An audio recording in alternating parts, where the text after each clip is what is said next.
رات کی ہوا میں خاموشی تھی، مگر ایک سرگوشی نے فضا کو گہرا کر دیا۔ اس سرگوشی کا نام شیطان تھا۔ وہ شہر کے گنجان کوچوں میں چپکے چھپکے گھومتا، لوگوں کے دلوں میں وہ دھیمی سی آواز گھونپتا جو آہستہ آہستہ آتش نفسانی بن جاتی۔ اس نے پہلی بار ایک نوجوان کے کان میں کہا، عورتوں سے مختلف کچھ آزماؤ، تم منفرد بنو گے۔ نوجوان نے ہنس کر سنا، مگر وہی ہنسی بعد میں شرمندگی میں بدل گئی۔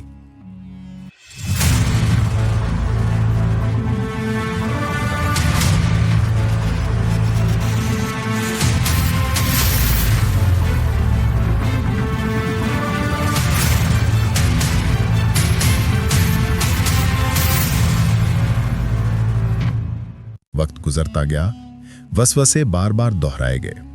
ایک دن شیطان نے بولیانی انداز میں پورے گاؤں کی محفلوں میں وہ جملہ پھیلا دیا جو زہر کا بیج بن گیا۔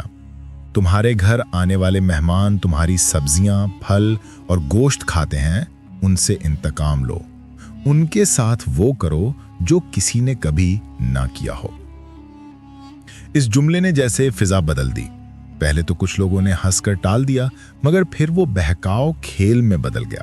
مذاق، پھر رسم، پھر عادت۔ مرد ایک دوسرے کے سامنے فخر سے بولنے لگے، ہم نے وہ کیا جو کسی نے نہ کیا۔ عورتوں کی آنکھوں میں حیرت، گھروں کے در و دیوار پر خاموشی چھانے لگی۔ وہ شہر جو کبھی مہمان نوازی میں مشہور تھا، اب بدنامی کا گھڑ بن گیا۔ بچوں کی ہنسی کے پیچھے اندھیرا گھنا ہوتا چلا گیا۔ گناہ اب چھپی چیز نہ رہی، یہ سرعام ہونے لگا۔ شیطان نے نت نئی چالیں اپنائی، لوگوں کو یہ باور کروایا کہ یہ تو بس ایک نئی آزادی ہے، ایک نئی شناخت۔ اس نے ان کی شرم کو معمولی دکھایا اور ان کے وجدان کو مفلوج کر دیا۔ ہر رات کوئی نہ کوئی نئی حدود پار کرنے لگتا، اور جہاں بھی مزاحمت ہوتی وہی جملہ گونجتا، ان سے انتقام لو، ان کے ساتھ وہ کرو جو کسی نے کبھی نہ کیا ہو۔ اس نے مہمان نوازی کا مقدس رشتہ پلٹ کر وحشی پن میں بدل دیا۔ حضرت لوط علیہ السلام نے جب اس تباہی کو دیکھا تو ان کے دل پر غم کی لہر دوڑی۔ وہ اپنی قوم کو بارہا نصیحت کرنے لگے، مگر شیطان کا بہکاؤ اتنا گہرا تھا کہ قوم نے نصیحت کو مذاق سمجھ لیا۔ اسی لمحے تاریخ نے ایک عبرت کا باب کھول دیا، ایک ایسا باب جو آنے والی نسلوں کے لیے نشان عبرت بن گیا۔ صبح کا نور جب گاؤں میں پھیلا تو منظر کچھ اور ہی تھا۔ بازار کی رونق ماضی کی کہانی تھی، اب سڑکوں پر فخر کی سرخی تھی۔ مرد ایک دوسرے کو نئے بہروپیے سکھاتے، نوجوان ایک دوسرے کے سامنے گناہ کی بہادری بیان کرتے۔ بدفعلی کو بطور فخر پہچانا جاتا۔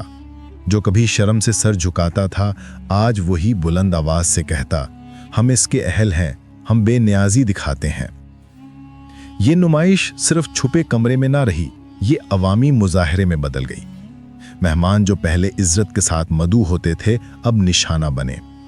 راگیر، مسافر یا بے یار و مددگار آتے تو ان پر ظلم روا رکھا جاتا۔ خواتین کو گھر کے کونے کونے سے دور پھینک دیا گیا۔ بچوں نے گھروں کی عادت بدلی ہوئی دیکھی اور بزرگوں کے دل میں درد کی لہر دوڑ گئی۔ شیطان مطمئن تھا، اس نے قوم کو اس قدر بہکایا کہ وہ خود اپنے وجود کو بھول گئے۔ عقل کی آواز دب گئی، ضمیر نیند میں چلا گیا۔ حضرت لوط علیہ السلام نے بارہا ڈیلتے ہوئے کہا، یہ وہ عمل ہے جو کسی نے تم سے پہلے نہ کیا، مگر نصیحت کا کوئی اثر نہ ہوا۔